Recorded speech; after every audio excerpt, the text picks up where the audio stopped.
मैंने अपने बचपन से बहुत बार सुना है कि दरगाह के अंदर भूत प्रेत निकाले जाते हैं, लेकिन मुझे इस बात पे बिल्कुल यकीन नहीं था। सो आई डिसाइडेड कि मैं एक दरगाह के अंदर जाती हूँ जहाँ पे एवरी अमावस्या भूत और प्रेत निकाले जाते हैं, जो लोग इससे पीड़ित हैं उनके अंदर से।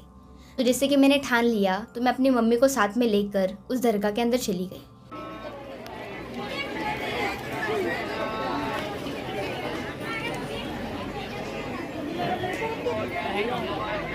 और उस दरगाह के अंदर मुझे कैसा फील हुआ और क्या था मेरा ओवरऑल एक्सपीरियंस, ये अगर आपको जानना है तो इस वीडियो को एंड तक ज़रूर देखना। तो मैं हूँ Sania Shaikh, the host and founder of Bhootiya Gossip. तो चलिए आज के इस वीडियो की स्टार्टिंग करते हैं। तो फ्रेंड्स, ये बात है पिछले ही महीने की अमावस्या के दिन मैं और मेरी अम्मी उस दरगाह के अंदर चली गई। अम्मी को तो सब कुछ पता था कि उस दरगाह के अंदर क्या होता है, लेकिन मेरे लिए ये पूरी तरह से एक नया एक्सपीरियंस होने वाला था, क्योंकि मैं सब पहली बार देख रही थी। तो सबसे पहली बात दोस्तों, उस दरगाह के अंदर जैसे ही मैं और मेरी अम्मी एंटर हुए, मेरा दिमाग भाई वहीं से घूम गया, क्योंकि उस दरगाह के अंदर इतनी भीड़ थी, मैं एक्सप्लेन नहीं कर पाऊंगी आपको।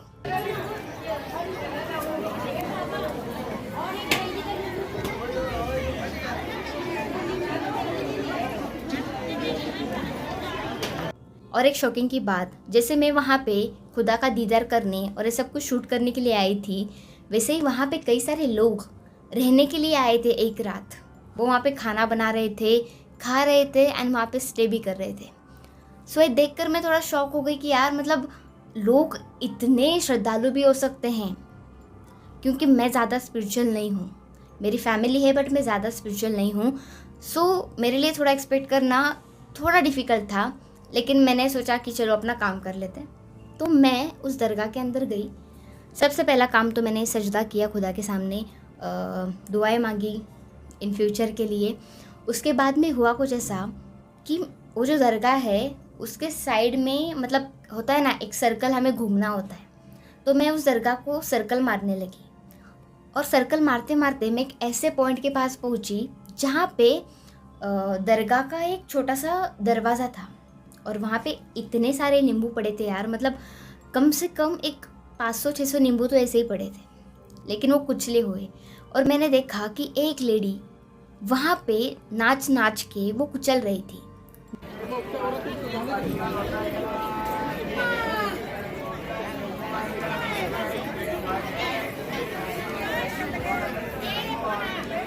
जैसा इस वीडियो के अंदर दिखाया गया है। जिसके बाद में इसके पीछे का लॉजिक मैंने मेरे अम्मी को पूछा, तो उन्होंने मुझसे कहा कि जो भी लोग होते हैं जिनको कमर दर्द होता है, पैर दर्द होता है, बॉडी पेन होती है, वो लोग अगर वहाँ पे नींबू लेकर आए और उनको कुचलते हुए लाइक कुचले जब करे अपने अपने भगवान का, खुदा का, तो वो जो उनका पेन है वो काफ़ी कम हो जाता है। मैंने बोला यार क्या लॉजिक है इसके पीछे। उन्होंने कहा मैंने भी अपने माँ से यही कहा था, मुझे भी यही आंसर मिला था। सो इसका आंसर तो पता नहीं। मैंने सोचा कि चलो होता होगा कुछ, आगे बढ़े। और जैसे ही मैं आगे बढ़ी, मेरे को एक पेड़ दिखाई दिया। इमली का पेड़ था या फिर कुछ और था, मेरे को उतना क्लियरली ध्यान में नहीं आ रहा, वीडियो के अंदर आप देख ही लो। लेकिन मैं शॉकिंग इस वजह से हो गई क्योंकि जो पेड़ था उस पर भाई लगभग मैं काउंट नहीं कर सकती इतने, वो जो ब्लैक कलर की छोटी छोटी डॉल्स होती है ना, नज़र के लिए हम लगाते, वो वाली थी, नींबू थे, चिलीज थी, मिर्चियाँ, और नेल्स, मोला, मोला कहते हैं उसको, मोला इन मराठी मोला कहते हैं, हिंदी मेरे को याद नहीं आ रहा, इंग्लिश में नेल्स कहते हैं। वो वहाँ पे पेड़ पे मारे हुए थे। इसके पीछे का लॉजिक मुझे पता था, तो इसके पीछे का लॉजिक मेरे अब्बा ने मुझे बताया था। जो ये पेड़ है उसके बगल में ही एक रूम है, आप कह सकते हैं एक दरगाह का कमरा, जहाँ पे एक मौलाना होते हैं जो भूत प्रेतों पे काम करते हैं, यानी कि भूत प्रेत निकालने का काम करते हैं जिनके अंदर है उनसे। तो जैसे ही वो भूत प्रेत निकालते हैं तो वो उसको किसी नींबू के, किसी लॉक के या फिर किसी नेल के सहारे उस पेड़ पे टंगा देते हैं। लेकिन मैं शॉकिंग इस वजह से हो गई, अब्बा ने तो मुझे कहा कि इस पेड़ पे भूतों की आत्माओं को वगैरह कैद किया जाता है, लेकिन उसके बगल में लोग लिटरली घूम रहे थे यार, और एक औरत घूम रही थी। उसका इतना वियर्ड रिएक्शन था, मैं देख के चौंक गई, इसको हुआ क्या आखिर, मेरे को समझ नहीं आया। पेड़ देखा मैंने, लोग कंटिन्यूसली घूमे जा रहे थे। इतना तो मुझे समझ में आ गया कि उस पेड़ के अंदर कई सारे आत्माओं को बंद किया गया था। तभी मैंने अम्मी से कहा कि क्या यार मम्मा, यहाँ पे तो कुछ दिखा ही नहीं भूत प्रेत जैसा। और उसी वक्त अम्मी को एक कॉल आया, वो अपना कॉल रिसीव करके बात कर रही थी। तभी मेरे कान पे एक आवाज़ आती है, बहुत ज़ोर से कोई औरत चिल्ला रही है। मैंने देखा आवाज़ कहाँ से आ रही है, तो मुझे आवाज़ आई वो जो पेड़ था उसके बगल वाले एक रूम से। मैं उस रूम के अंदर गई और मैंने देखा कि यार कुछ देर पहले मैं जब यहाँ पे आई थी तो वहाँ पे कोई नहीं था। 2 लोग बैठे हुए थे, कुछ लोग आ रहे थे, खुदा के सामने सजदा कर रहे थे, प्रार्थना कर रहे थे। एंड फिर मैं वहाँ से चली गई और उसी रूम से मुझे आवाज़ आ रही थी।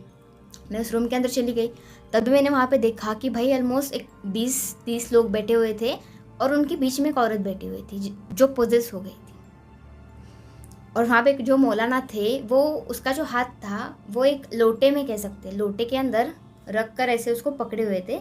और वो उसका हाथ इस तरह से पकड़े हुए थे उस लोटे के अंदर, एंड उससे लगातार ये बुलवा रहे थे, मैं इस लोटे के अंदर कैद होती हूँ, मैं इस लोटे के अंदर कैद होती हूँ। और वो औरत इतनी ज़ोर ज़ोर से चिल्ला रही थी, और मैं लिटरली बता रही हूँ वो औरत थी, लेकिन उसके अंदर से आत्मा की आवाज़ आ रही थी। हाउ इट्स पॉसिबल यार। मूवीज़ में देखा है हमने, 1920 में देखा, 1920 लंदन में देखा, कई सारे मूवीज़ में देखा, लेकिन रियल लाइफ में जब देखा तो मैं थोड़ी देर के लिए शॉकिंग, कैसे हो सकता है ब्रो।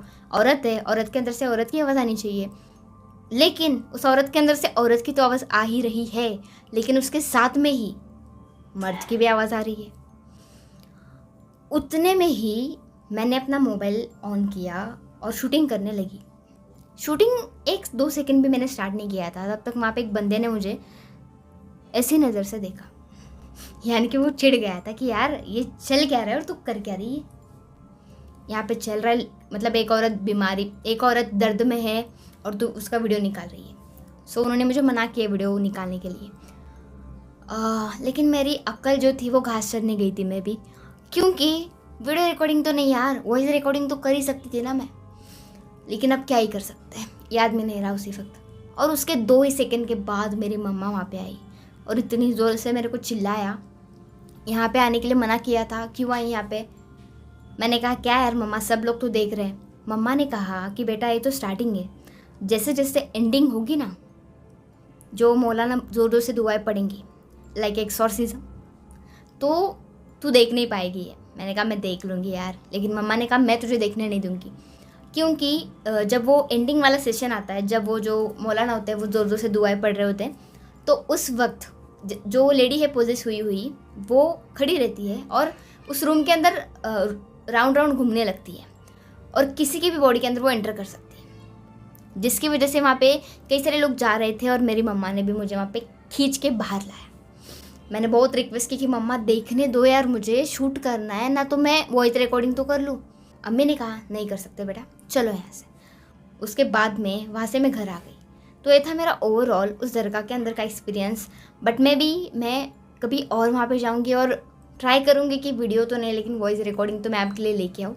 आज की वीडियो आपको कैसी लगी कमेंट में ज़रूर बताना। वीडियो अच्छा लगा हो तो वीडियो को लाइक कर देना, चैनल को सब्सक्राइब कर देना, ताकि ऐसे ही मज़ेदार भूतिया वीडियोस आपकी फीड में आती रहे। और एट द एंड बस इतना ही कहना चाहूँगी, भूतिया गॉसिप करते रहो।